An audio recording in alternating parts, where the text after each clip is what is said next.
Sir आपका शुभ नाम क्या है? दीपक पुनरिया। दीपक पुनरिया, आप धनबाद से आए हैं? जी। ठीक है, तो सर आप हमारे व्यूअर्स को ये बताइए कि टुसु पर्व हम लोग जानते हैं कि 14 जनवरी को होता है, ठीक है, तो आज ये 8 जनवरी को यहाँ लगाने के पीछे का कारण क्या है? देखिए, ये समझने का भूल है। टुसु पर्व 1 महीने का होता है, पूरे पूस भर। हम तो 14 तारीख को इसका भसान करते हैं। अच्छा, तो भसान वाला दिन हमारा टुसु पर्व नहीं है, उस दिन तो टुसु खत्म हुआ। पूरा पूस भर ये 1 महीने का पर्व होता है। इस 1 महीने में आप कहीं भी नाच गा सकते हैं। तो सर हमारे टुसु पर्व की क्या इम्पोर्टेंस है, कितनी इम्पोर्टेंस है हमारे झारखंड में? तो सर देखिए, इम्पोर्टेंस को आप ऐसे समझ सकते हैं कि झारखंड में रहने वाले खास करके कुड़मी कबीला के लोग वो धान की खेती पर निर्भर करते थे। अगर धान हो गया तो साल भर के लिए वह निश्चिंत हो गया। तो इसके जो 12 मासे 13 पर्व हैं, सभी धान के साथ जुड़े हुए। कैसे? सो देखिए, जब हमारा रोहन आता है तो वो जेठ का 13 दिन में आता है।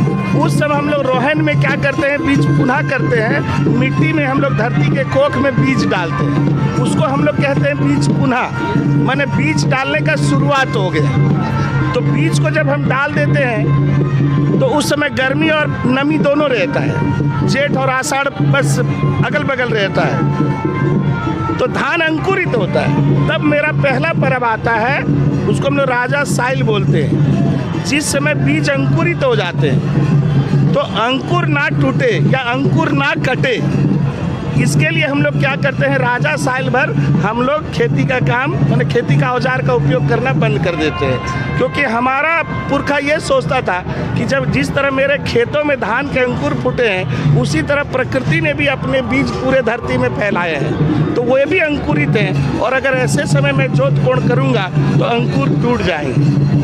उसके बाद जब धान 6 पत्ते का हो जाता है तो वो रोपने लायक हो जाता है। उस समय हमारा कुड़मी कबीला आषाढ़ी पूजा, जिसको जाताड़ पूजा कहते हैं या गांव पूजा भी कहते हैं या मड़ई पूजा भी करते हैं, उस समय हम लोग करते हैं। तो जात आड़ पूजा कहने का मतलब हुआ कि to conserve the newborn, कि धान का फसल जो नया नया जन्मा है उसको संभालेगा कौन? उसको संभालेगी प्रकृति। तो हमारे कुड़मी कबीला के जितने भी देवता हैं, देने वाले हैं, वो प्राकृतिक शक्तियाँ हैं। पानी है, धूप है, हवा है, उन लोगों को देवताओं के रूप में वह अपने मड़ई में थापे हुए, अपने गांव में थापे हुए, और उनको उनका हिस्सा वो बलि के रूप में देता है। उसके बाद वो रोपा का काम शुरू करता है। देने के बाद क्या होता है कि घर की जो पुतहू होती है, चाहे जो बहू होती है या माँ होती है, वो धान के बिचड़े को शुरू में उठाती है, जिसको हम लोग कहते हैं बान नभाना। बान माने धान, नभाना माने उतारना, यानी धान के बिचड़े को अलग खेत में डालना। तब से हमारा रोपा शुरू हो जाता है। रोपा मेरा जैसे ही ख़त्म होता है, हमारा एक पर्व आता है मनसा पर्व, जिसको हम बारी पूजा कहते हैं। वह वास्तव में पानी पूजा है। तो क्योंकि जब धान रोपा हो गया तो हमारे किसान को क्या चिंता है कि पानी झरझर बरसता रहे, इसलिए वो मनसा पर्व करता है। उसके बाद क्या होता है, धान अपना बचपन छोड़कर कुंवारपन की ओर जाता है। तो धान जब अपने कुंवारपन की ओर जाता है तो हमारे बुजुर्गों ने सोचा कि हमारी कुंवारी लड़कियां गाएंगी, नाचेंगी, ढोल बजेगा, मांदर बजेगा, तो मेरा धान भी खिलखिलाकर बढ़ेगा। तो पूरे गर्म मास में वो अपने कुंवारपन को, अपने टीनेज को जीता है। हमारे बच्चे भी टीनेज को जीते हैं। उसके बाद क्या होता है, धान में गर्भ चला आता है। गर्भ चला आता है, उसमें धान की चिपरियाँ चली आती हैं, उसमें दूध भरने का मौसम आ जाता है। तो दूध कैसे भरेगा, उसके लिए हमारा नेहर होता है, उसके लिए हमारी पूजा होती है, जिसको हम लोग कहते हैं जीतिया पूजा। तो जीतिया पूजा आप देखिएगा, जो बच्चे की माँ होती है वही करती है। क्यों? क्योंकि धान का ज़रूरत सबसे ज़्यादा उसको है। तो हमारे पुरखों ने समझा कि धान का ज़रूरत सबसे ज़्यादा किसको है, बच्चे की माँ को है। और बच्चे की माँ जब धरती माँ से मांगेगी, षष्ठी माँ से मांगेगी, महामाई से मांगेगी, तो वो देगी। इसलिए आप देखेंगे जीतिया में जितने भी मैंने एलिमेंट्स हैं, जितने भी डालियों को हम गाड़ते हैं, उसमें दूध रहता है। जैसे बड़ का, पाकुड़ का, पीपड़ का। उसके बाद मिठास के लिए हम लोग ईख को गाड़ते हैं। तो हमारा जो पर्व है पूर्णतया प्रकृति पर निर्भर है, धान के खेत पर निर्भर है। धान जैसे जैसे बढ़ेगा मेरा पर्व बढ़ेगा। इसके बाद क्या होता है, आपका जितिया जैसे ही खत्म होगा आपका दशई आ जाएगा। दशई जिसको दशहरा लोगों ने नाम बाद में दे दिया, बाहर की संस्कृति ने उसमें दशहरा कर दिया, वहाँ देवी घुसा दी, लेकिन मेरा दशई आज भी जिंदा है। दशई में हम लोग क्या करते हैं, गुड़ी छिटका देते हैं खेतों में, जगाते हैं खेतों को कि और लहलहा के बढ़ो। फिर हमारे खेत बढ़ते हैं, उसके बीज ताकतवर होते हैं। उसके बाद आता है चिहुड़ का महीना। चिहुड़ का महीना में क्या करते हैं, हम लोग खरियान छीलते हैं, मैंने थोड़ा सा छील देते हैं, वहाँ पर एक तावा उल्टा लगा देते हैं, उसमें गोबर डोला देते हैं, उसके बाद चिटचिटी काट देते हैं, हिलवा देते हैं कि अब हम काट के खरियान में लाएंगे। और चिहुड़ में क्या होता है कि धान मैच्योरेशन फेज में चला जाता है, उसमें रिप्रोडक्टिव पावर आ जाता है। चिहुड़ का मतलब जीव को हुड़ दो मैंने घुसा दो, मैंने धान का बीज इस समय इतना परिपक्व हो जाता है कि वो गिरेगा तो नया धान का बीज दे सकता है। उसके बाद हमारा सोहराय आता है। हमारे पुरखों ने सोचा कि ये जो हमने खेती की अकेले ताकत से तो नहीं की, इसमें मैंने बैलों का सहारा लिया, पशुओं का सहारा लिया, गायों का सहारा लिया, तब जाके मैं खेती कर पाया। तो उनके सम्मान के लिए, उनके नेहर के लिए, उनसे प्रार्थना करने के लिए, उनसे क्षमा मांगने के लिए भी कि मैं तेरे को 6 महीना मारा पीटा, तेरे साथ में गर्मी झेला, बरसात झेला, भाई के तरह हम लोग दोनों ने जोत कोड़ के इस फसल को उगाया और इस फसल पर तुम्हारा पहला अधिकार है, इसलिए उसको मड़ुएर पहनाता है।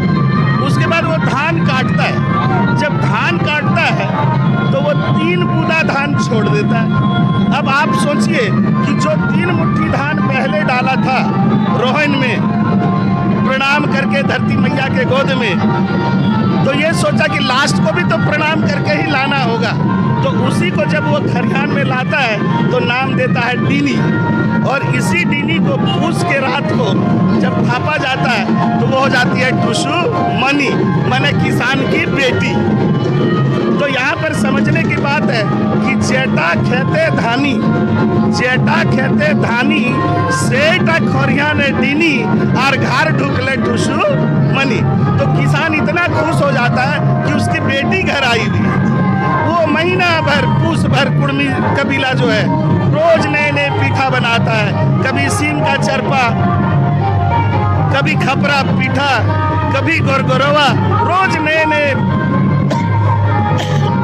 चावल के गुड़ी के पकवान वो बनाता है। और लड़कियां उसे अपनी दीदी मानकर, बहन मानकर डेली नए नए फूल देती है। और उसे उस संक्रांत को चौड़ल में, चौड़ल उसका यान है, वो टुसु नहीं है, टुसु तो धान है। तो उस चौड़ल में वो जो स्थापना करती है, तो स्थापना करते समय वो क्या करती है, उसमें 8 कलैया डालती है, माने 8 तरह के दाल के बीज, फिर धान को डालती है और फिर फूल को डालती है और उसका पूजा करती है बहन के रूप में कि तू आई है तो खुशहाली आई है। और हमारे पुरखों ने सोचा कि इस धान के बीज को मैंने जंगलों से पाया है और मैं सिर्फ उपयोग करूं तो ये स्वाद होगा, इसलिए उसने उसे बहते नदी में बहा दिया ताकि तू और देश में जा और वहां पर भी तू धान की फसल उपजा। और कैसे धान है, अंतिम गीत में आप जान सकते हैं कि पानी हेलोय, पानी खेलोय, पानी तोर कोने आओ, पानी तोर ससुर खार आओ, कि ये धान फिर पानी में जाएगी तो फिर ये अगले साल सृजन करेगी। यही हमारा 12 मासे 13 पर्व है, या कोई देवी नहीं है। सर चलिए व्यूअर्स, सर ने हमें कितने अच्छे से हमारे 12 मास का 13 पर्व के बारे में बताया है। सर एक क्वेश्चन, ठीक है, कि हम लोग देख रहे हैं कि आजकल हम लोग मॉडर्नाइजेशन की तरफ जा रहे हैं, ठीक है, तो स्पेशली जमशेदपुर में ये सारे जो रिचुअल्स हैं ये खत्म होते आ रहे हैं, तो इसके बारे में आप क्या कहना चाहेंगे? शायद वही डर, जो डर आपको लगा है कि हमारे पुरखों के रिचुअल्स, हमारे पुरखों के फेस्टिवल्स, हमारे पुरखों के मास कम्युनिकेशन के जितने भी पैटर्न थे वे खत्म हो रहे हैं।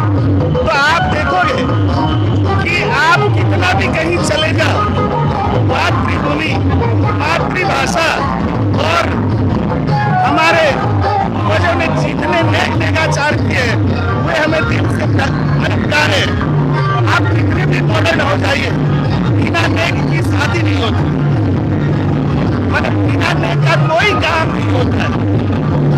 तो उसी को हम लोग कि हमारे युवा उसको करने में गौरव महसूस करें और ये देखें कि हमारे पर्व में कितना दम है। देखिए कितना दम है, आपके पास अपना म्यूजिक आइटम है, आपके पास अपना ढोल है, अपना नगाड़ा है, वो पकड़ है, अपने गीत, अपनी भाषा है और